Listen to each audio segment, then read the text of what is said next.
How far would you go to save a life if it meant that you'd wind up in legal trouble? It's a question Texas lawmakers are considering before the next legislative session as they continue seeking solutions to the rampant painkiller abuse in our communities. KXAN's Steffi Lee reports on a proposal for a new Good Samaritan law.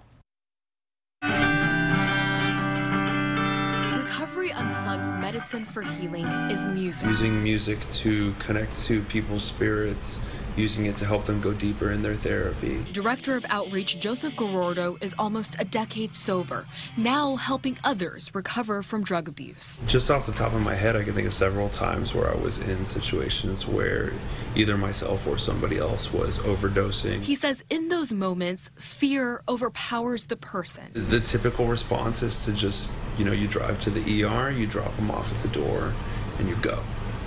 For fear of getting in trouble. Texas is one of 10 states without a drug overdose Good Samaritan law. The latest research from 2017 and March 2018 has established that these laws are associated with a reduction in drug overdose deaths in the states that enact them. Texas lawmakers are currently gathering input from state health officials and law enforcement. Our first and foremost duty and principle is to save lives. Hardin County Sheriff Mark Davis says a life-saving law should come with accountability. I think we truly have to make a clear distinction between a person who is an addict and possessing that because they're addicted to opioids or substance versus someone who is truly a dealer and a trafficker. But it's a concept lawmakers will continue to develop. Steffi Lee, KXAN News.